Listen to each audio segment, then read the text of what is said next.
The ALX73, 735, or 736 are probably our most complex printer applicators to thread, and we want to make that a bit easier now by simply showing a few tricks, but also showing exactly how it's done. So this machine is threaded right now. I'm gonna unthread it and rethread it to demonstrate of what's happening. So when you take label material off, unwind this a little bit and unrip it. Take the old paper up, open the strip roller and let the paper hang like this. Now the pressure roller right here. Open this key. Open this.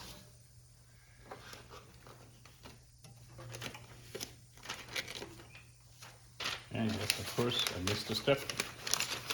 We need to get it around the friction roller. And now we should be able to just wind it back up into the core.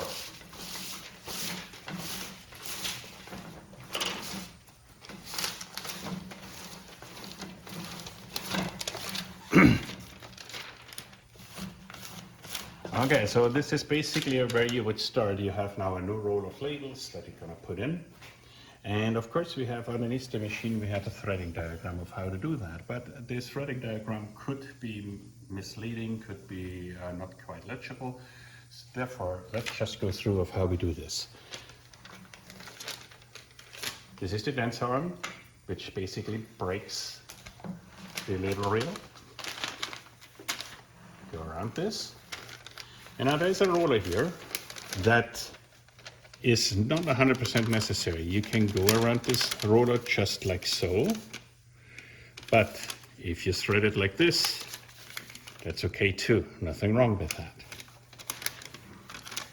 Okay, so now I'm going in here.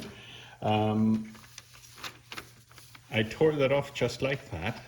This could now work, but if you take a scissor and make a clear cut, that will definitely work better for you. So, go inside the skis. Always give yourself some slack of label material. And just keep shoving the paper in here. And as I mentioned just now, it actually doesn't work because it curls itself around like that. So what I'm gonna do now is with the grease, I'm gonna use a knife.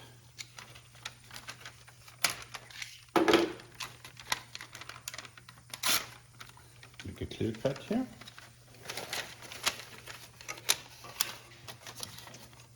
And do this over.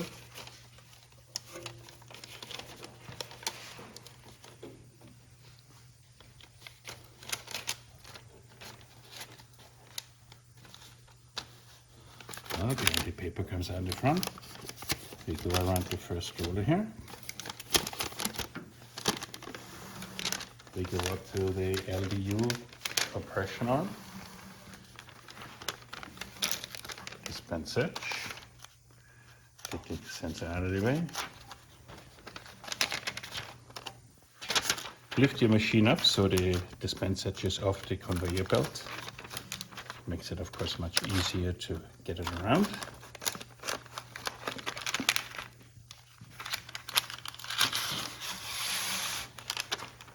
Assure yourself that the label material is inside the slot sensor. If it's underneath, then of course it will not work. Don't use this slot sensor as a guide, just have it inside the label. And now, if you don't have a leader already, you will have labels on here. So put your hand right here to catch the labels. But of course we already have a leader, so I don't need to do that. My job here right now is simple because I know exactly how much I need to pull, but I will show you now how much leader you actually need in order to thread the machine. So this is about 6 feet of leader, okay? So now we go up here. Two options again. The leader option is that. If you don't want to do that, or if you forget to do that, you can also do it like that. But then of course you have the leader here in an angle. I personally don't like that. I utilize this roller so it all looks neat and doesn't cause any trouble. Maybe that's ripping the paper or anything like that. Okay, so we go around the pressure roller like that again. Up to the denser arm. Another deviation roller. And you see those tabs here. I'm just gonna hook it in one of them.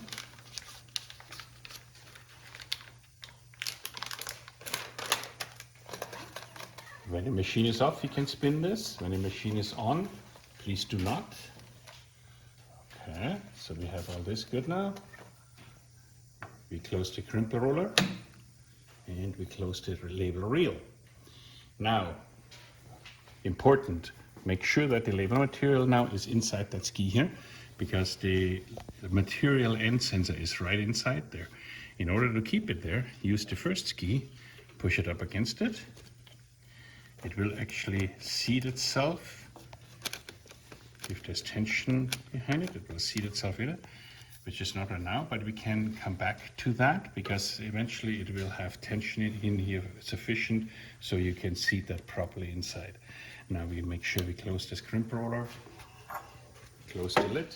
Got the machine on. I uploaded a couple print jobs. And the first thing I want to do in order to align all the labels, I'm just pushing this double arrow button. A couple labels will come out. I just want to, before I start labeling, I want to shoot a couple labels so things align themselves.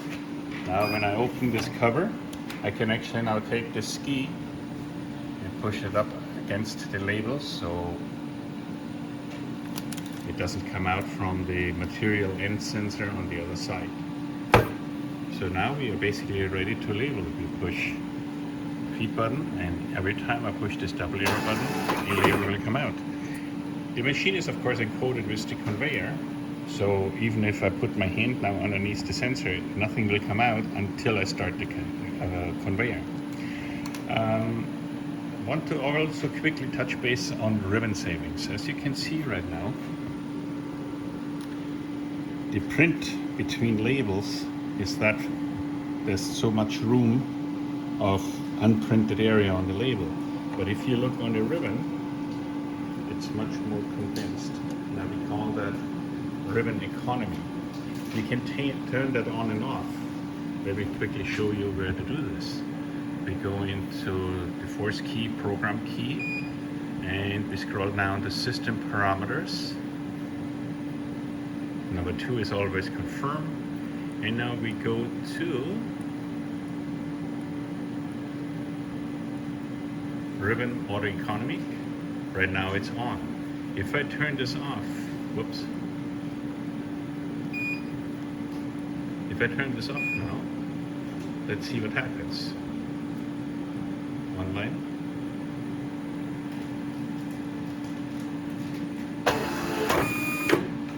Okay, now let's see what happens on the ribbon.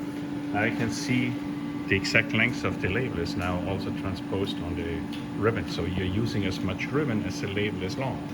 With auto economy on, you only use as much ribbon as you print. So please keep that in mind. So I'm coming back to the machine and I'm noticing I have a couple jobs in here and I have 44 on one and I don't really know what the other job is. So I much rather start from scratch and upload something new that I know I want to do. So how do I get rid of the jobs? Well, you actually can push and hold now this on and off button for 2 seconds. It will turn this off, and you hold it for 2 seconds again. It will turn the printer module on, and it will wipe out all the jobs. Or if you don't want to do that, we go into offline.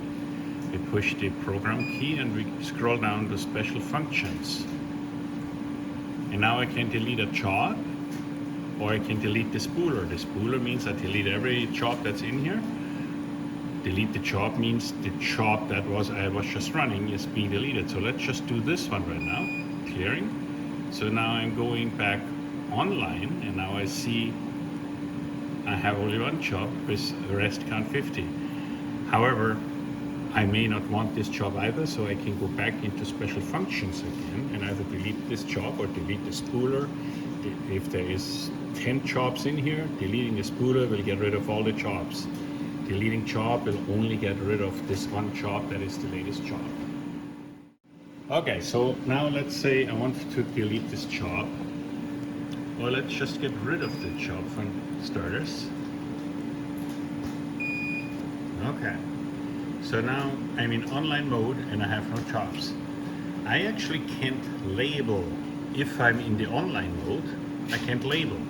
If I want to just apply labels without printing, I put this offline. But let's say you forgot to do that. The machine is online and you want to label. So now I just keep pushing this double arrow button and it will dispense labels. So now if you look at the LDU arm, it will keep compressing. It will just keep dispensing until the LDU arm is on the very bottom, and then it will go into label loop empty error.